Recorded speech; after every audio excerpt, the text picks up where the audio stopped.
I'm Steve Seidel. I'm a pharmacist here in Carroll County, and I also lost a son to a heroin overdose back in February. I think 80% of people, is that correct, that use heroin have started out on oxycodone.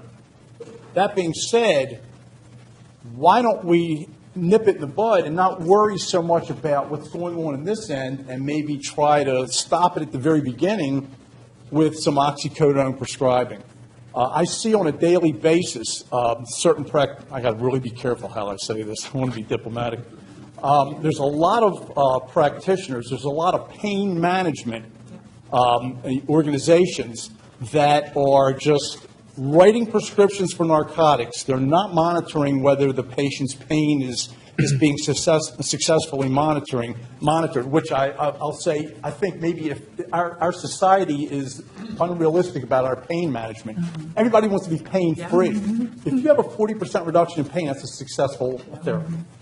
Anyway, there's new guidelines out there that are supporting that there's less and less room or space for opioids in chronic pain.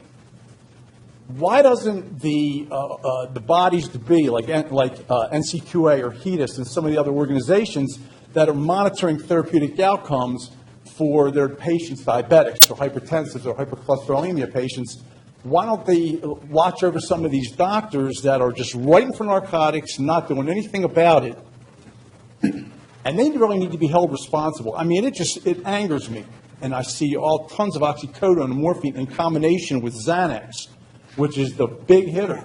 I just feel like, and forgive me, I feel like you guys are just putting Band-Aids on a bleeding artery, and you're not putting a tourniquet on what the real bleeding is coming from. Do you follow me? Oh, yeah. Oh, yeah. It drives me nuts. I mean, it just angers me more and more every day, not only because I have a son who died from a heroin overdose who started on oxycodone, but because I see it, and it's just, it just seems like nobody is monitoring these practices.